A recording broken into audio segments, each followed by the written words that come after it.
Denver Broncos quarterback Bo Nix and this Broncos football team face their toughest test with 4 games left in the regular season.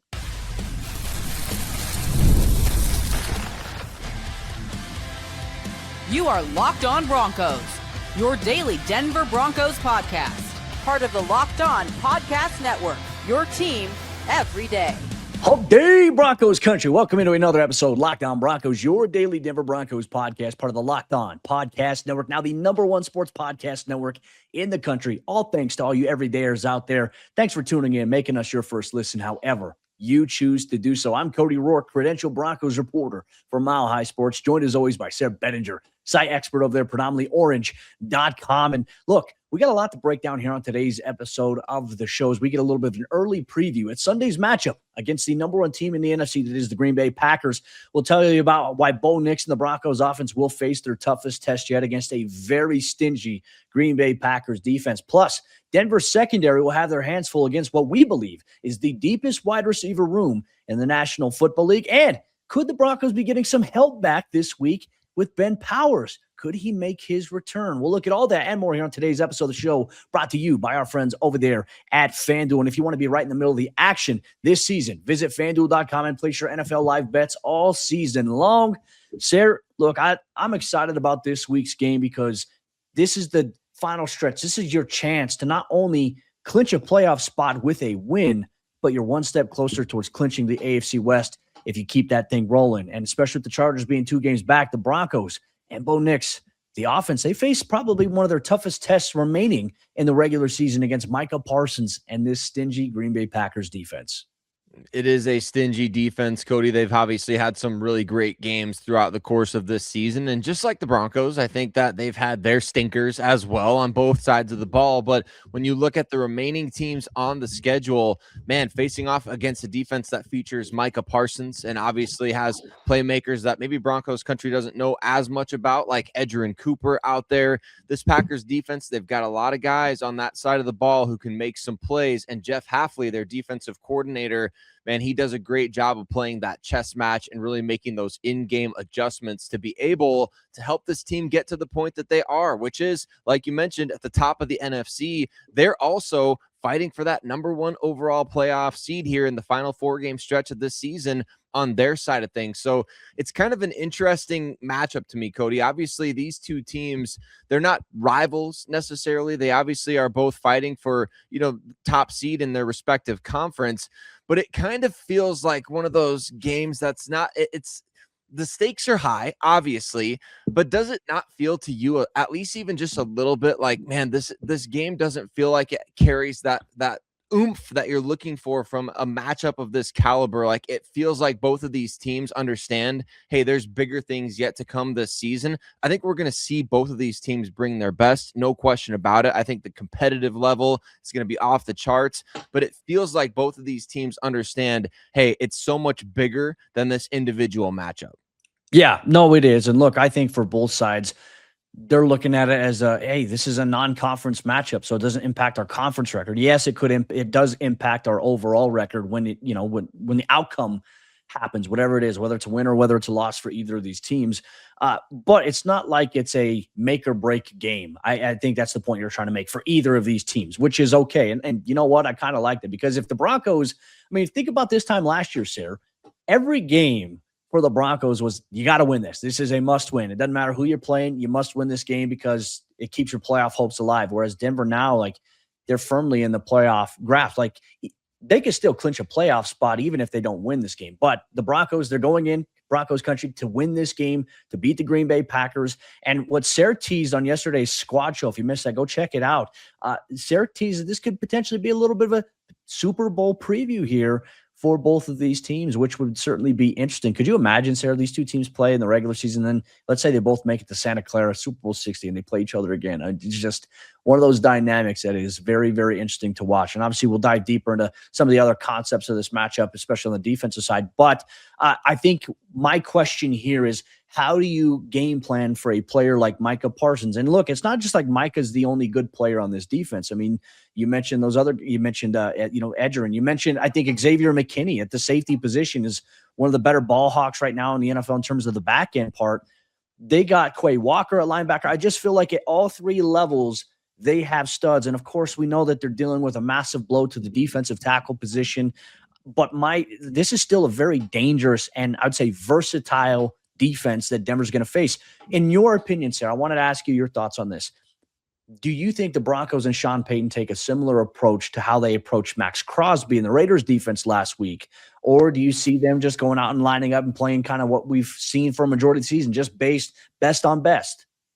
I think we do see a similar approach to what we saw against Max Crosby, and Micah Parsons is that caliber of player who can absolutely destroy your offensive game plan. And what was the game plan against a guy like Max Crosby? You want to get ahead of the sticks on first down, right? You want to make sure that you have effectiveness on those early downs to really limit what he does well, because even though the Broncos had success on first down against the Raiders, even though they had success on second down, on third down, I mean, Max Crosby, we saw his impact was still felt on this game. So you're going to have to chip, you're going to have to help, you're going to have to do all those sorts of things.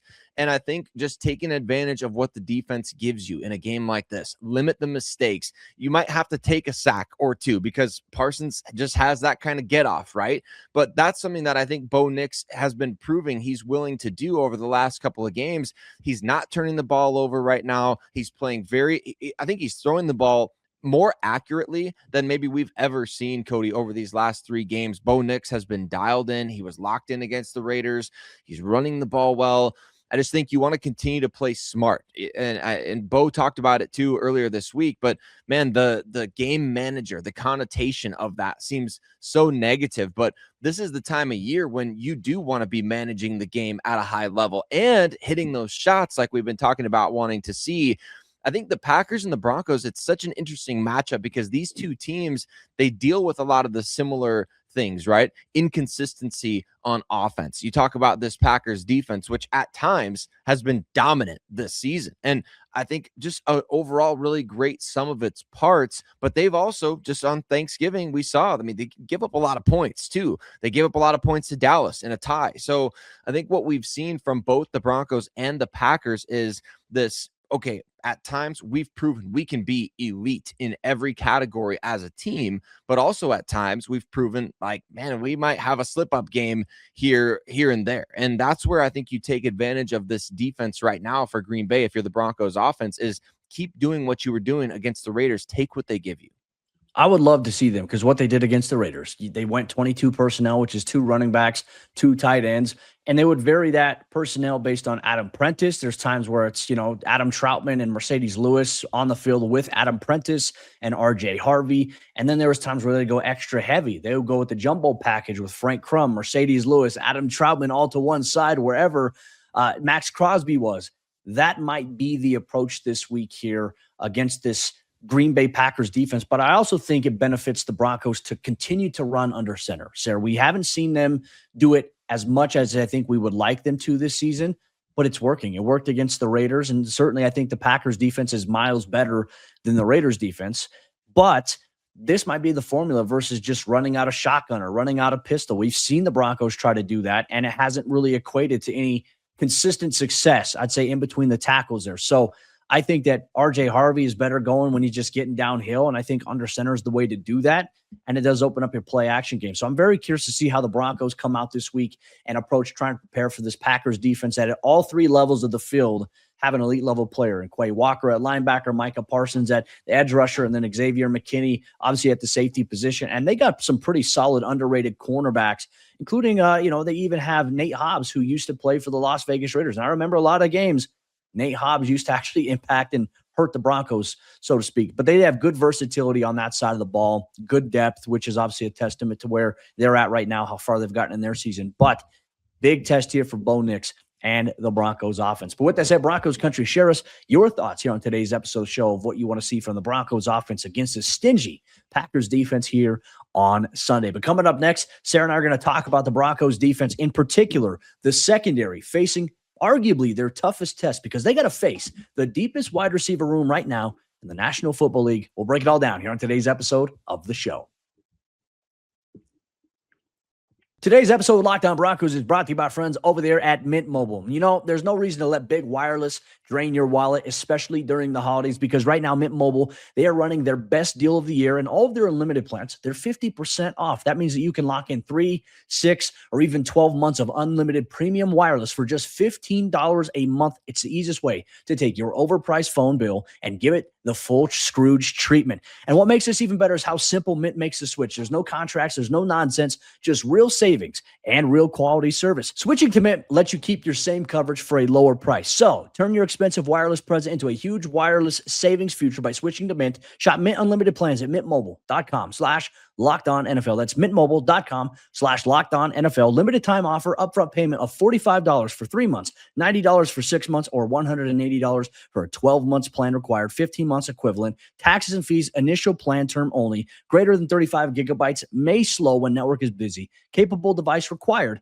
Availability, speed, and coverage varies. See mintmobile.com for details. Today's show is also brought to you by our friends over there at Door, and it's the holiday season. We got holiday parties, company Christmas parties, you name it. And when I go to those, I'm wearing my Doer jeans. I'm wearing my Doer long sleeve button down shirt. It's the most comfortable pair of clothing that I own. And Doer's denim and lifestyle apparel, they're engineered for movement and versatility. And that is what I'm all about. Doer, they invented the original performance denim, and they give us the best of both worlds, which combines both classic jeanswear style with the kind of comfort and performance that you get from athletic wear. It's designed to look great and stay comfortable all day long, all year round. So it's time for you to experience the comfort of Doer. I know that you'll love these. Pick up a pair for yourself or as an amazing holiday gift, and check out the Doer store here in Denver at 2621 Larimer Street. Mention my promo code LOCKEDONDenver in store to get 15% off your first order, or check them out online at shopdoer.com/LockedOnDenver for 15% off. That's shopdoer.com/LockedOnDenver. It's going to be a tough matchup for the Denver Broncos secondary, but you know what? They've got the dogs to face off against one of the top wide receiver rooms, if not the best and deepest wide receiver room in the NFL. And we know the Packers, they like to spread the ball around. So Cody and I are going to tell you about that matchup coming up, the Broncos secondary versus the Packers wide receiver. But want to say thank you to all of you that make Locked On Broncos your first listen of the day every single day. And Cody and I want to invite you, man, we know you're a diehard Denver Broncos fan. You're tuning into this podcast. We want you to join the All Access Every Dayer Club, where you're going to get special content that you don't get just listening to the podcast every day. So more on top of it. And what we got for you, it's all 22 breakdowns. It's special episodes of the show, maybe some shorter form content, obviously a newsletter, a discount on Locked On Broncos merch. So check out the URL in the description. Make sure you sign up for the All Access Club. All you everydayers, do it today. Broncos Country, let's talk about this matchup. And Cody, I think that the Packers, if they've got anything, they've got maybe the best wide receiver room in the NFL. And I think Jordan Love has played at an MVP caliber level most of the season. These guys are helping him do that, right? They're making plays for their guy. And Jordan is putting the ball in a spot where his guys can go make a play. He's got so much versatility out there, guys who win after the catch, guys who win deep downfield, guys who make difficult contested catches. This is going to be the biggest test for the Denver Broncos secondary, I think, that they've faced all season long. And that's what happens when you have guys that have different skill sets. And look, Christian Watson has been back in the mix for them since coming off the torn ACL. And I tell you what, he hasn't missed a step. The dude is clocking 21 plus miles per hour on several big plays. And he's obviously a guy that you have to worry about because I'd say they're a more versatile wide receiver. From a matchup standpoint, I'm really trying to figure out how the Broncos are going to approach this game plan against them, right? Is this a game where we see more dime personnel, where we see Jahdae Barron, Jaquan in the slot, Riley, and obviously Pat, and obviously we're seeing Chris Abrams-Drain rotate in? Could the Broncos change some things up schematically depending on what type of looks that they get from this offense? Because as you mentioned with Jordan Love, I mean, he's got guys that have, versatility in terms of, good catch radius, speed, but then he's got absolute speed demons. And sometimes Jordan Love's mentality is, heck, I'm going to chuck it. Someone's down there. They're going to go get it. And over the course of the last 2 weeks where we've seen some explosive plays given up by the Broncos secondary, this is really what kind of concerns me. I've been a little worried about some of the miscommunication issues the Broncos have had, particularly at the safety position. Talanoa Hufanga has kind of been on the receiving end of a couple of big plays from tight ends this past week. And obviously, against Zach Ertz at the Commanders, Denver's defense has gotten off to a little bit of a slower start. I just watched their more recent game the Packers just played. Sayre, they had 5+ plays from the receivers of explosive plays of 15+ yards or more. Like, to me, that is a concern, not only deep downfield, but we're talking about in space yards after the catch. And that Packers wide receiver room is getting somebody back healthy that they had big plans for that got knocked out in that season opener against the Detroit Lions. And it's going to be all the more crucial for Vance Joseph to beat Matt LaFleur at the chess game, because LaFleur is going to give him looks early in the game to set up other things later on. And the real, fun thing, if you're a Packers fan, to watch on a week-to-week basis is the fact that you don't have to feature anyone in this offense in the passing game, right? One week it's the Romeo Doubs game. Another week it's the Christian Watson game. The next week it's Jaden Reed. The Packers fans are all wondering, when's Matthew Golden going to get involved? Bo Melton is catching 40+ yard touchdown passes. I mean, Dontavian Wicks had multiple touchdowns on Thanksgiving. So you go up and down the line of this wide receiver room. It doesn't matter who the Packers want to feature. And we talked about this in another game. I can't remember if it was Dallas or which game it was, Cody, but the fact of a team having multiple really good receivers almost plays into the Broncos' benefit, right? Because you're not just, okay, this game's not filtering through one player at the receiver position. It's not just, Nico Collins against the Texans. You've got so many different guys that you have to account for. It almost gives you an advantage if you're Vance Joseph to say, we want to man up on these guys. We want to match up speed, physicality. We want to go after them best on best, because you can, right? That's the type of, hey, we're going up 5-on-5. Let's do it. You want to match up 5-on-5? We got 5 guys that can match up on your 5 guys. That's what I think the Broncos have to take, that mentality, instead of being like, on their heels the whole game, wondering who's going to get the ball. Where's the misdirection? They've got to be the aggressors in this game and play that tight man coverage, get after these Packers receivers at the line of scrimmage.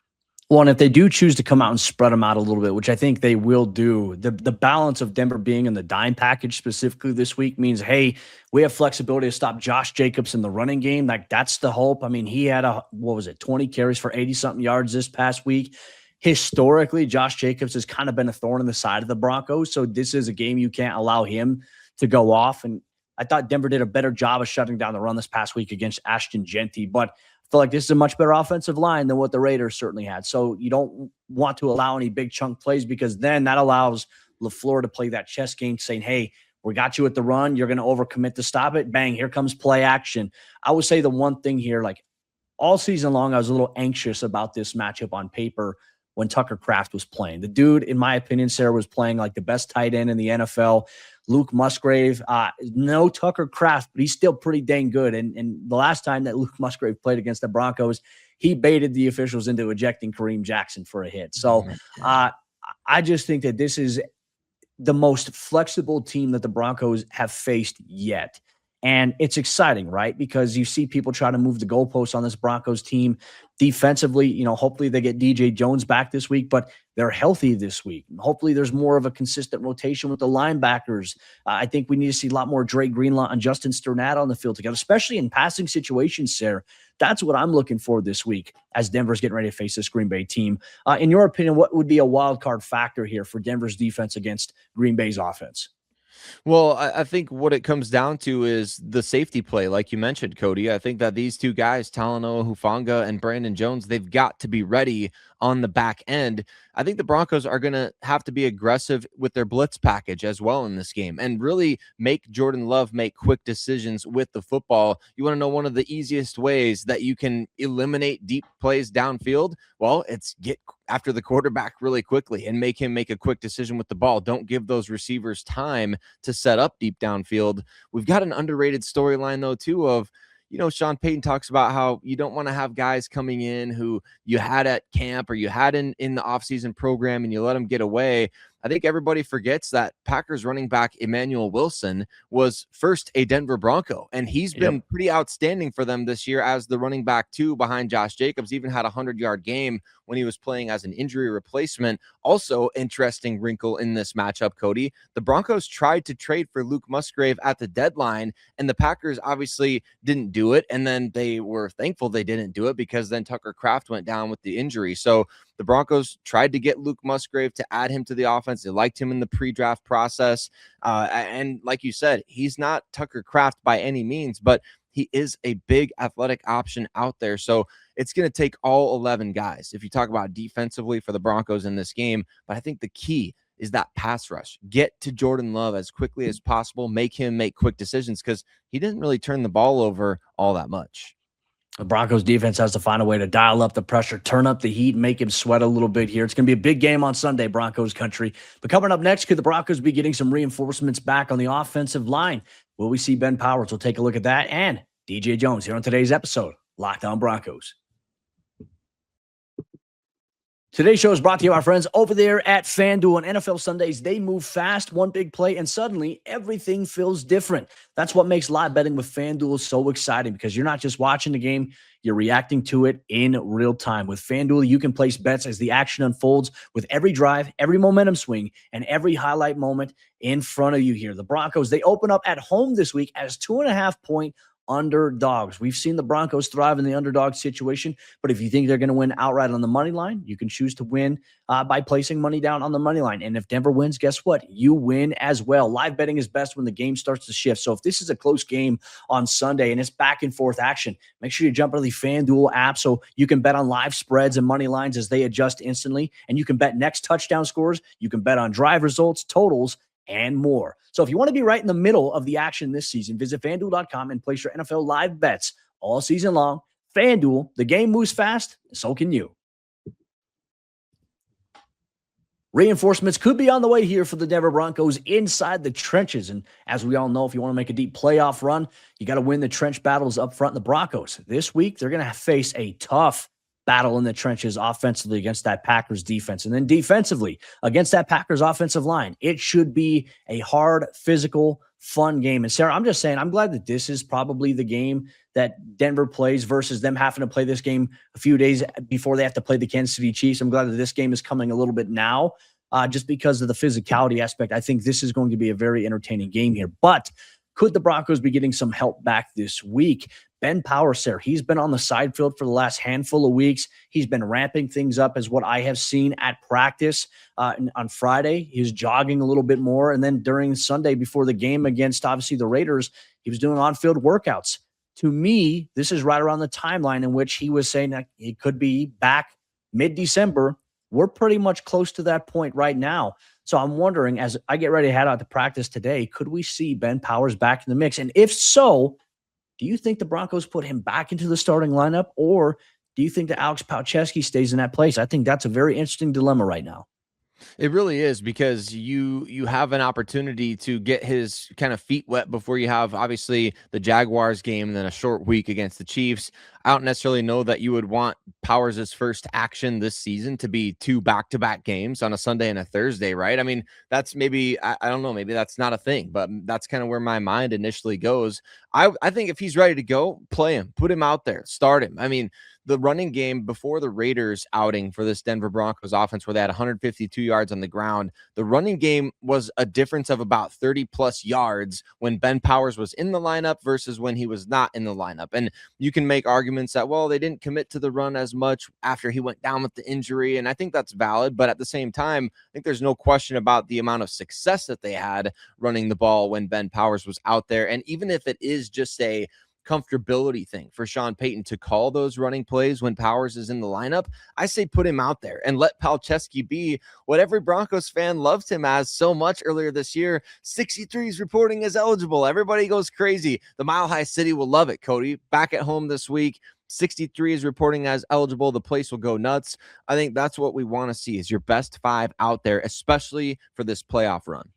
My only question is just the layoff of him not having played in a football game for this long, right? Because he suffered the injury all the way in week 5 against the Philadelphia Eagles, and he missed that stretch of games after having bicep surgery from that point forward. So for him, it's about being more comfortable with going out there, contact, and, making sure, hey, has he been able to maintain strength? Was he able to get some strength back after having surgery? Can he play without limitation, and can you insert him in, and will it help the Broncos offense? I think Palczewski has done such a tremendous job, Sayre, to the point we've had discussions here. I think Broncos fans have had discussions on social media about should Palczewski be the guy? Like, could he Wally Pipp Ben Powers potentially? I think it's something to certainly watch for.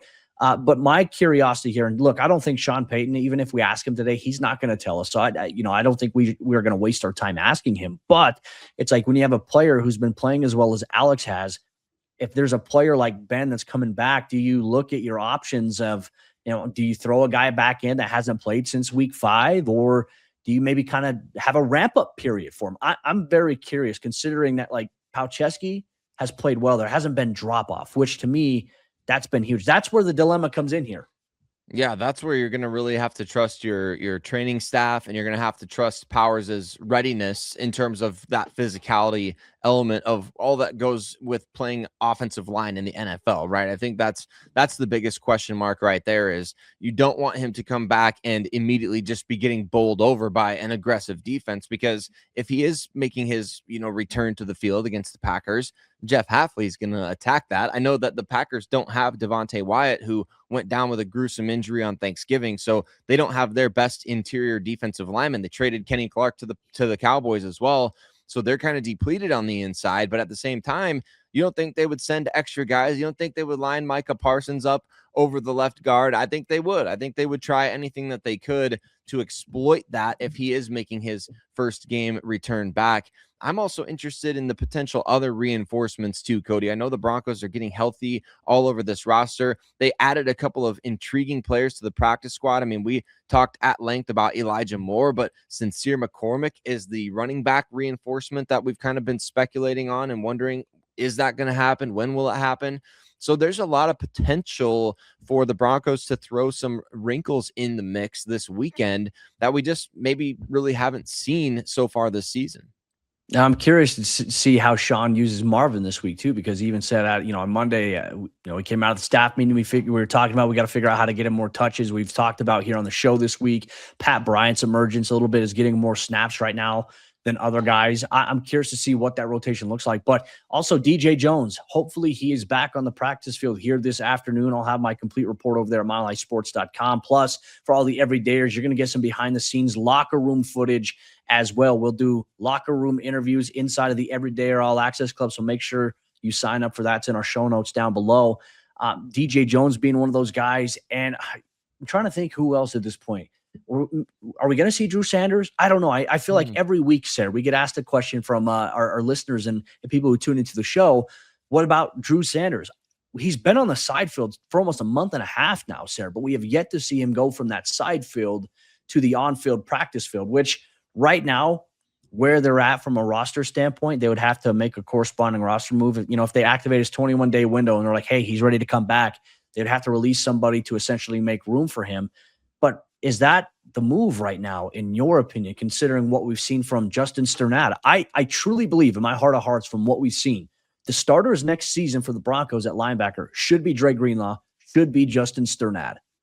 I think so too. And I think that Justin has earned that, right? I really believe that he's proven to be their best all-around player at the position. And I know that it's a small sample with Dre Greenlaw at this point, but man, Justin Sternad has made the biggest splash plays over 2 seasons for Drew Sanders. You wonder if it's a matter of, hey, the roster gymnastics, obviously, the Broncos did just lose inside linebacker Garrett Wallow on waivers to the San Francisco 49ers. So they were using a 53-man spot for Garrett Wallow strictly for special teams. And I think that that's a possibility. Now, you still have to do the gymnastics and you're getting healthy, right? I mean, Powers is on IR, so he's going to take a roster spot whenever he does come back. So that's 2 roster spots that you're talking about right now. You just gave one to Mercedes Lewis. I know you have the flexibility with Sam Ehlinger. I don't even know what his status is right now, if he's 53 or if he's practice squad. He's practice squad.